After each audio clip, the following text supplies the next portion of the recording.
नमस्कार, हिंदी आचार्य चैनल पर आपका स्वागत है। आज हम पढ़ते हैं वर्ण विच्छेद। सबसे पहले शब्द लेते हैं कमल। अब क्योंकि कमल पे कोई भी मात्रा नहीं लगी हुई है तो हम समझ सकते हैं कि इसके सभी वर्णों में अ की मात्रा लगी हुई है। तो क के पैर में हल लगाया और उसके साथ अ अलग कर दिया, म के पैर में हल लगाया, अ अलग कर दिया, ल के पैर में हल लगाया और अ अलग कर दिया। यानी कि हल लगाने के बाद अ को अलग कर देंगे यदि कोई मात्रा नहीं होगी तो। अब कार हम देखते हैं, कार में क के पैर में हल लगाया और आ की मात्रा लगी हुई है तो हमने उसको आ की मात्रा अलग कर दी। र के पैर में हल लगाया और र के साथ अ की ध्वनि थी साथ में जुड़ी हुई, इसलिए हमने अ की मात्रा को अलग कर दिया। अ की कोई मात्रा नहीं होती। अब किसान पढ़ते हैं, किसान में क के पैर में हल लगाया, छोटी ई की मात्रा अलग की, स के पैर में हल लगाया, आ लिखा उसके साथ में, न के पैर में हल लगाया और अ की ध्वनि अलग कर दी। इस तरह से किसान का वर्ण विच्छेद हुआ। फिर पुस्तकालय देखते हैं। अब प के पैर में हल लगाएंगे और ऊ की ध्वनि है, ऊ की मात्रा है तो ऊ अलग कर देंगे। अब स आधा है, आधा वर्ण जब भी होगा तो उसको पूरा लिखे उसके पैर में हल लगा देंगे, बस उसके साथ अ नहीं लिखेंगे।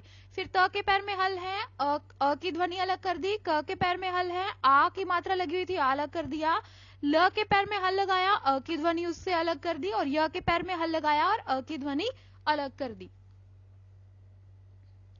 अब हम पढ़ेंगे बचपन को, जैसे इसमें भी कोई भी मात्रा नहीं लगी हुई तो स्वतः इसमें अ की मात्रा सब में लगी हुई है। यानी कि ब के पैर में हल लगाया और अ लगाया, च के पैर में हल लगाया फिर अ लगाया, प के पैर में हल लगाया फिर उसके साथ अ है, न के पैर में हल लगाया और उसके साथ अ है।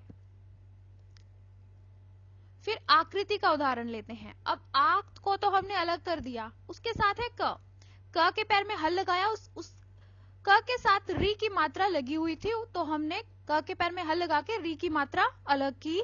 फिर त के पैर में हल लगाया और छोटी ई की मात्रा को अलग किया। इस तरह से आकृति बना। आभूषण देखते हैं।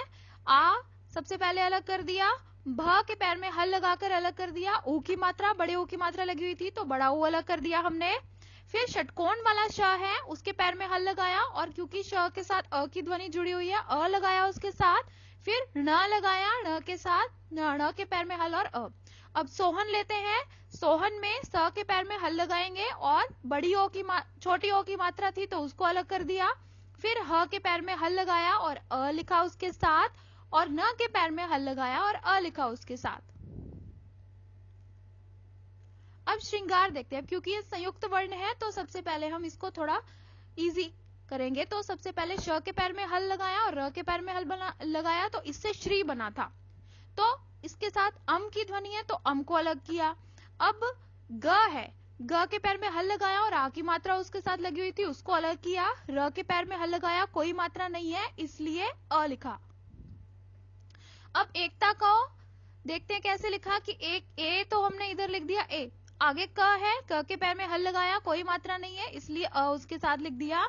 त के पैर में हल लगाया और आ की मात्रा थी आ लिख दिया। अब अश्व देखते हैं। अश्व में अ तो सीधा हम लिख देंगे, श आधा है तो श पूरा लिख के उसके पैर में हल लगा देंगे और अ नहीं लिखेंगे। व के पैर में हल लगाएंगे और उसके साथ अ लिखेंगे। अब धृष्टता देखते हैं। धृष्टता ध के साथ री की मात्रा लगी हुई है तो ध के पैर में हल लगाया और री स्वर को अलग किया। षटकोण वाला श आधा है उसको पूरा लेके हल लगा दिया।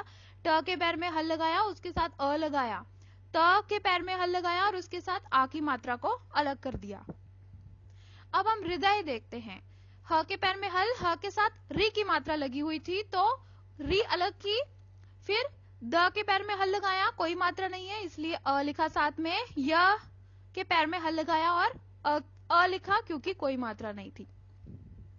ऐसी और वीडियोस देखने के लिए हमारे चैनल को सब्सक्राइब कीजिए। हिंदी आचार्य। धन्यवाद।